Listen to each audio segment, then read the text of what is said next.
Hi, I'm Adam Trojanczyk. I would like to welcome you to my podcast, Leadership in the Age of AI. Here I talk about leadership, management, and business in the world of modern technology. I am an engineer and a humanist who believes that technology can help change the world for the better. The content I create is based on data, reports, and a wealth of experience. If you are interested in such content, please sign up for my newsletter. In today's episode, Building an Organizational Culture, we will draw lessons from the Space Shuttle Columbia Disaster in 2003 and compare them with the latest leadership data from 2024. You are warmly invited and thank you for listening. Building an Organizational Culture. When I attended a class at the Massachusetts Institute of Technology, MIT, on building organizational resilience, one of the topics covered was an analysis of the Columbia Space Shuttle disaster, which ended in the tragic deaths of 7 astronauts. The classes at MIT and the analysis of the disaster taught me with very valuable lessons about managing complexity and crisis in organizations. I learned a lot from them, and I continue to try to apply the practices presented in my daily work. So I was particularly pleased when, a year later, in September 2024, I happened to come across a newly released 70-second episode of the HBR On Leadership podcast, which covered the same topics. In it, I found an additional, equally interesting analysis of the tragedy, this time focused primarily on the role of leadership. I was so inspired that I decided to search for the latest data and reports on the role of leaders in organizations that same day. I wanted to compare it with material from MIT and HBR. I wanted to see how leaders and the organizational culture compared to what NASA faced more than 20 years ago. This led to an analysis based on data from the reports, which I invite you to read. Columbia Disaster. A brief description of the cause of the disaster. On February 1st, 2003, after 16 days in space, the 7-member crew of the Shuttle Columbia prepared to re-enter the Earth's atmosphere. The process, overseen by Commander Rick Husband and pilot William McCool, was going according to plan until temperature sensors on the shuttle's left wing began to show irregularities. Communication with Columbia was lost at 9 a.m. Eastern Standard Time, and minutes later the shuttle disintegrated in the atmosphere over Texas. The cause of the crash, as determined by the Columbia Accident Investigation Board, CAIB, was a hole in the shuttle's left wing caused by the impact of a piece of foam insulation from the external fuel tank. The situation occurred during launch. During re-entry into the atmosphere, hot gases entered through the resulting gap and destroyed the internal structure of the wing. This led to its destruction and the disintegration of the entire shuttle. At first, it may have seemed that this was an unfortunate accident caused only by a malfunction. After all, we are all exposed to various dangers on a daily basis, and many things cannot be predicted. However, the CAIB report indicated that there were not only technical reasons for the crash, but also organizational and cultural problems at NASA that may have contributed to the disaster. The investigation found that managers had been repeatedly informed over the years of irregularities on other space shuttle missions, including the previously mentioned problem with a piece of foam falling off. Despite this, no action was taken, and the problems were gradually treated as acceptable risks, rather than being resolved. It was felt that since something had happened so many times and had not caused a major failure, there was no need to worry about it. Unfortunately, what I read in reports about today's organizations reflects a similar mechanism. Employees can report problems, but without a response from management, their words quickly lose their meaning. How big is the problem? The Global Culture Report. 2024, prepared by the O.C. Tanner Institute, shows that only 40% of employees say they see real changes being made based on their feedback and opinions. In the case of Columbia, as in other missions, the situation repeated itself. After liftoff, NASA engineers noticed that a piece of insulation had come loose, and this time hit the shuttle. Some of them expressed serious concerns about possible damage, but as before, their voices were not taken seriously. Building an organizational culture as a necessary element for the company to function. The Columbia disaster was not only a technical failure, but more importantly, an organizational failure. Although NASA had a history of innovation and the ability to successfully solve problems, over time its culture began to slowly but cyclically change for the worse. Unfortunately, many companies today still don't understand how important a healthy culture is to their operations, and that it must be continually nurtured. Research shows that only 56% of employees in Europe believe that their organization cares about them. This is an alarmingly low rate, indicating a lack of empathy and concern for the well-being of teams. Where do these numbers come from? Most often, the task of building an organizational culture is placed in the hands of its leaders. However, it is worth remembering that not every leader has natural leadership skills, which directly affects the quality of their actions. As Gallup data shows, only 10% of people have a natural talent for managing others, which allows them to effectively engage team members, increase retention, and boost productivity with relative ease. That's why a leader, like everyone else in the organization, needs regular development, mentoring programs, and training to increase their competence. At Inwedo, one of our values is continuous development and improvement. We constantly develop our skills and deepen our knowledge. This allows us to enjoy our work and the solutions we provide, to increase safety, and to give our customers the opportunity to enjoy the highest level of service. The personal development of both teams and leaders is a key part of our collective success. This approach is shared by many other organizations. Data from leadership development. Meeting the transformation imperative shows that organizations that make the development of their leaders a key part of their strategy have a 66% better market position than their competitors. In the Space Shuttle program, we were dealing with leaders who were not chosen. The overconfidence, authoritarianism, and need for recognition of these leaders replaced the spirit of cooperation and openness that had previously been the foundation of the organization's success. This erosion of organizational culture had tragic consequences, creating an environment in which leaders made effective risk management impossible. Even when employees identified potential risks, they were ignored and over time discouraged from voicing their concerns. According to the McKinsey on Risk and Resilience 2024 report, leaders should be responsible for engaging risk teams early and ensuring that employees have the right tools and incentives to report potential risks before they materialize. Similar challenges in managing risk and uncertainty faced by NASA continue to worry today's organizations.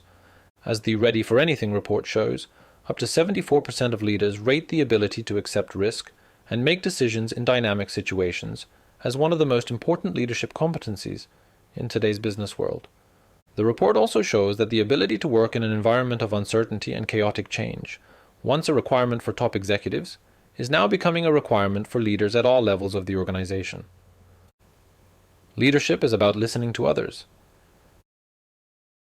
During a class at MIT, I had the opportunity to participate in a conversation with members of my working group. There were several people of different nationalities. Each of them represented a different industry and had a unique experience in managing organizations. Since we didn't know each other, and cultural differences meant that talking about loose topics didn't go over well, the conversation quickly turned to business topics, or more specifically, leadership in the broadest sense. It turned out that regardless of geographic location, the trainees had similar experiences. Their opinions were clear. People in leadership positions often don't pay attention to warning signals and try to ignore the reality around them. This is the way it has always been. We acted this way for years. We didn't treat it as a risk. Dealing with this topic, in our view, did not bring value to the company. These were the most common arguments that caused great frustration to those who shared their thoughts. Thinking back to that conversation, I decided to research the current state of speaking up in the workplace. I found the answer in the publication 2024 Edelman Trust Barometer Special Report, Trust at Work. It turns out that as many as 87% of employees expect to be able to freely express their opinions, even if they differ from those of their superiors. In addition, 89% want to provide feedback to their management. Being heard is a very important part of working together and building mutual relationships. There is no doubt about that. Relationships, in turn, are one of the most powerful tools for building trust between leaders and teams. At NASA, the structure was very hierarchical and they were completely overlooked. That's why I decided to look at the data on trust in today's business world and delved into the Global Leadership Forecast 2023 study. It turns out that only 46% of employees trust their superiors to do the right thing, and the percentage drops to 32% for senior leaders. The inability to express one's opinions and the lack of trust that leaders, informed of potential problems, will take appropriate action or help take care of the issue, can lead to serious consequences. This is perfectly illustrated by the example of NASA. Another important piece of data is worth noting. The Audit Board 2023 report emphasizes that low transparency of operations and lack of accountability of leaders lead to cultural risks. 68% of internal audit leaders consider leaders who do not live by the values as a key indicator of cultural problems. Such situations can discourage employees from reporting risks, leading to serious problems. Personally, in my day-to-day work, I strive for open and honest communication within the company and with our customers. As an organization, we strive to talk directly about problems and find solutions together. We trust each other. We build long-term relationships and regularly ask for feedback from customers and from ourselves. With this approach, we open the way to respect the status quo and look for better solutions. This, in turn, has a direct impact on our security and that of our customers. Organizations that strive to be super modern are encouraged to follow a similar path. A modern leader relies on building an organizational culture through relationships from which trust is born. It is worth emphasizing that leaders will not be able to build trust with their team members unless they first build good relationships with them. In one of my articles, 7 SMART goals you can set in your organization, I covered this topic in some depth. However, I decided to update my current knowledge on the subject. According to a recent study published in the Harvard Business Review, people in high-trust companies report 74% less stress, 106% more energy at work, 50% higher productivity, 13% fewer sick days, 76% higher engagement, 29% higher life satisfaction, and 40% less job burnout than people in low-trust companies. If you don't know how to build trust, a good place to start is by being fully present and focused in meetings. It's a good idea to look at the other person, listen to them, analyze what they have to say. If necessary, it is good to try to help and, above all, not to judge or jump to conclusions. It is also a good idea to maintain a friendly atmosphere for cooperation. According to Deloitte's 2024 Global Human Capital Trends Report, 86% of 14,000 leaders recognize the link between transparency from management and employee trust. In addition, being able to come to the company with their problems and stresses to be noticed, valued, or understood at work, rather than another source of problems, is one of the most important motivators for growth. It's also a good idea to provide opportunities for teams to build relationships with each other, such as team-building meetings or a dedicated space. Let's make sure the organization remembers birthdays, anniversaries, and important events. Let's take care of our employees' health. All kinds of health-oriented campaigns, medical packages, and other forms of encouraging people to be physically active can help. If you think you have fully mastered the issues of trust in your organizations, it is worth looking at the PwC Trust Survey 2024 report before making such a statement. It shows that leaders very often overestimate the level of trust in their organizations. 86% of managers say they have a high level of trust in their employees, but only 60% of employees feel highly trusted. Relationships not only increase team engagement, but also make it easier for them to openly share opinions and thoughts that can improve the entire organization. If you are planning to make changes, ask people what they think and let them know as early as possible. Knowing that you are an integral part of the organization and that everyone's opinion is important and will be taken into account is essential to building positive morale. 24% of executives rank a lack of clear accountability for trust, that is, a situation in which no leader feels directly responsible for building trust in the organization, as one of their top 3 challenges. This represents an increase of 10 percentage points compared to 2023. Trust is important not only for good collaboration, but also for employee engagement and loyalty. What's more, when there is a lack of trust between leaders and teams, the quality of service throughout the organization suffers. 42% of executives cite productivity as the biggest risk if employees do not trust their employer, along with product and service quality, 41%, operational efficiency, 40%, and profitability, 38%. Leadership against the backdrop of empathy and psychological safety. In the context of the Columbia disaster, we can see how a lack of openness to critical employee voices may have contributed to the tragedy. To avoid such mistakes, today's organizations should not only listen and respond to team members' concerns, but also improve their processes, build trust, and rely on empathy in the broadest sense. However, empathy is not the first word that comes to mind when you think about modern organizations, especially now that the world is moving so fast. For some leaders, empathy can be uncomfortable because it involves genuine concern for others, but in essence, empathy is the ability to understand another person's situation and take their perspective. The results of a study published in the Harvard Business Publishing article, Empathetic Leadership, show that while as many as 78% of leaders believe that showing empathy is an important part of their role, only 47% say that their organizational culture actually supports it. In contrast, another study by the Arbinger Institute shows that as many as 92% of CEOs say their organization is empathetic. But interestingly, only 50% of employees say their CEO has this trait. Why such differences? If leaders know the importance of empathy, why do their organizations ultimately fail to foster it? Why do CEOs think they are empathetic, while employees think otherwise? Business Solver's study may help us answer these questions, in which CEOs admit they face challenges in showing empathy. The data shows that 65% of leaders say they feel intimidated by colleagues because of empathy, 72% say their decisions are questioned when they use empathy, and 69% say being empathetic makes them look weak.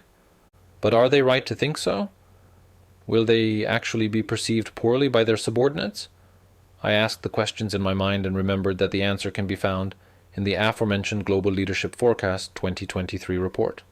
It turns out that leaders who regularly show weakness are 5.3 times more likely to build trust among their employees, and leaders who admit their shortcomings are 7.5 times more likely to maintain trust. The upshot is that being empathetic and showing your true colors can be mutually beneficial. Another important lesson for leaders to learn from the Columbia disaster is the importance of psychological safety. This means creating an environment where team members can openly express concerns, ask questions, and challenge the status quo without fear of negative consequences. Summary. The MIT class I mentioned in the beginning was online. I still remember sitting in my office, surrounded by the materials we received before the class and the notes I took based on them. Although it was the middle of the day, I was already feeling a slight drop in energy, so I brewed myself a cup of strong coffee. It turned out to be completely unnecessary because when the professor began to talk about the Columbia disaster, my concentration reached its peak, and his words drew me in as if I were watching the dramatic events live. As I researched the details of the tragedy and gathered data for this article, I realized that the Columbia disaster was not just a story about technical failures, but more importantly about human decision-making, communication, and organizational culture. These elements were critical to the course of events, and their absence or erosion can lead to similar situations in any organization. Leadership is not only the ability to make decisions, but also the ability to listen to the voices of one's teams and build relationships based on trust. Empathic leadership creates a space where each team member feels valued and important. In the face of today's business challenges, leaders must recognize that their success depends not only on making tough decisions, but more importantly, on their ability to be close to people and responsive to their needs. That is all for today. Thank you for listening to this episode. I invite you to subscribe to my channel and also to my newsletter. In it, I regularly share analysis and business cases that show how technology is helping leaders make better decisions. As part of my newsletter subscription, you will also get access to all my books, including Leadership in the Age of AI, Understanding Cybersecurity and the Entrepreneur's Handbook, on building minimally viable products. You are warmly invited.